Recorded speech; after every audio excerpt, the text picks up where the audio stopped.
Honeymoon করতে যাচ্ছে একটা প্রত্যন্ত রাজবাড়িতে। মাত্র অল্প কদিন হয়েছে তাদের বিয়ে হয়েছে। এই দুনিয়াতে তুমি আর জায়গা খুঁজে পেলে না, শেষ পর্যন্ত আমাকে কি না একটা পুরনো রাজবাড়িতে নিয়ে যাচ্ছ? আরে দাঁড়াও দাঁড়াও, সামনের মাসে তো তোমাকে নিয়ে সিঙ্গাপুর যাবই।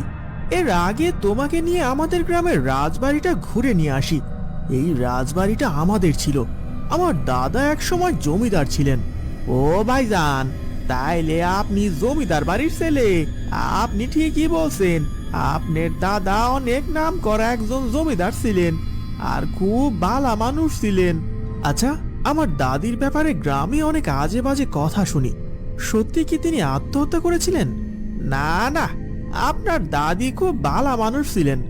আসলে আপনার দাদি ছিলেন অনেক সুন্দরী, কিন্তু হঠাৎ করে তাকে জিনে ধরেছিল, আর তাই আপনার দাদি মারা যান।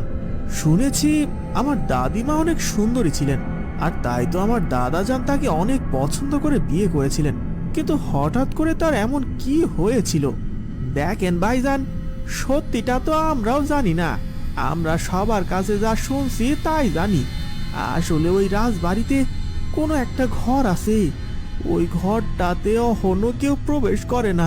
মাঝে মাঝে নাকি ওই ঘরে আপনার দাদিমার নুপুরের শব্দ পাওয়া যায়। আরে ধুর ধুর, বর্তমানে এসব কেউ বিশ্বাস করে নাকি? ওসব ভূত প্রেত বলতে কিচ্ছু নেই, সবকিছুই মানুষের বানানো গল্প। না ভাবিজান, পৃথিবীতে এমন অনেক কিছুই আছে যার কোনো ব্যাখ্যা বিজ্ঞানও দিতে পারে না। হয়তো সত্যি সেই রাজবাড়িতে কোনো কিছু থাকতে পারে। তাহলে তো ভালোই হলো, সে রহস্যময় রমণীর সাথে এবার আমাদের দুজনের দেখা হয়ে যাবে, হানিমুনটাও বেশ ভালোভাবেই পালন করা হবে।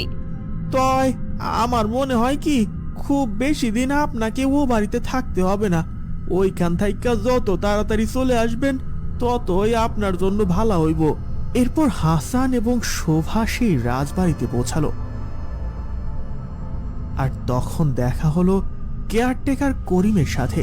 কেয়ারটেকার করিম অনেক বছর ধরেই এই জমিদার বাড়িতে বাস করত। হাসান, তোমরা চলে এসেছো, যাক ভালোই হয়েছে। এই পুরনো রাজবাড়িতে অনেক দিন হলো কেউ আসে না, আমারও একা থাকতে খুব খারাপ লাগে। হ্যাঁ চাচা, আপনার ছেলে আর জায়গা পেল না, ঘুরে ঘুরে এই পুরনো রাজবাড়িতেই নিয়ে এসেছে। এখানে নাকি অতৃপ্ত এক আত্মা ঘুরে বেড়ায়, এটা কি সত্যি? শোনো বৌমা, যা রটে তা কিছুটা হলেও ঘটে। মানুষ তো আর এমনিতেই মিথ্যে কথা বলবে না। আমিও মাঝে মাঝে দু একবার দেখেছি একজন সুন্দরী মহিলার আত্মা। ওই যে উত্তর দিকের ঘর দেখছো, ওইখানে রয়েছে একটা রহস্যময় দরজা। আরে চাচা, আপনার বৌমা অনেক আধুনিক, আপনার এসব কথা হয়তো সে বিশ্বাস করবে না। ঠিক আছে, অনেক ক্লান্ত লাগছে, এবার হাত মুখ ধুয়ে একটু বিশ্রাম নিয়ে নেই। হ্যাঁ হ্যাঁ বাবা, আমারই ভুল হয়েছে। যাও যাও, তোমরা ঘরে যাও, আমি তোমাদের জন্য কিছু নাস্তার ব্যবস্থা করি।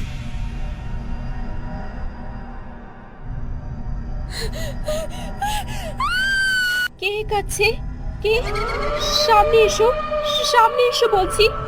আমি বুঝতে পেরেছি, এই ঘরে কেউ একজন রয়েছে, দয়া করে সামনে এসো, আমি তোমাকে দেখতে চাই। চলে যা, এখান থেকে চলে যা। আগে যারা এসেছে তাদেরকে নির্মমভাবে হত্যা করা হয়েছে, তোরা এখানে আসিস না, চলে যা। কে তুমি? এখানে কি করে এলে?